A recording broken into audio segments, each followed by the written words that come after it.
ఇక్కడ ఫైబర్కి వచ్చేసి కిలో దోసకాయ తీసుకున్నా.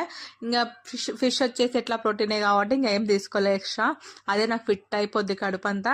నేనైతే ఫస్ట్ ఇక్కడ కిలో దోసకాయలు తింటున్నా. మనం ఎప్పుడైనా సరే సలాడ్ ముందు తీసుకోవాలి. సలాడ్ తీసుకున్నాక వేరేదైతే లంచ్ మనం రైస్ అయినా చపాతీ అయినా ఇలాంటివి తీసుకోవాలన్నమాట.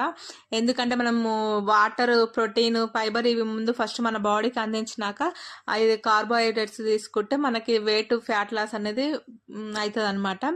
బరువు అనేది పెరగదు. ఇంకా వచ్చేసి ఏంటంటే మీరు తినే మీలు ఏదైనా సరే ఒక పూటైనా సరే మీకు కుదిరితే ఒక్క పూటైనా సరే ప్రోటీన్, ఫైబర్ ఎక్కువ ఉండేటట్టు చూసుకోండి. ఇంకా ప్రోటీన్ వచ్చేసి ఇంకెక్కువ ఉండాలి. ఇంకా చాలా ఎంత ఎక్కువ తీసుకుంటే అంత వెయిట్ లాస్, ఫ్యాట్ లాస్ అనేది యూజ్ అవుతుంది.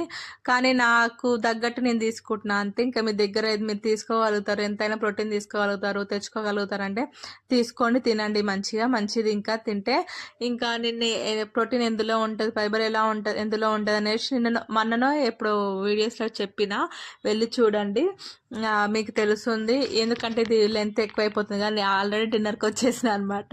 నేను లంచ్ చేసేసినాక ఈవినింగ్ కొద్దిసేపు పడుకున్నా.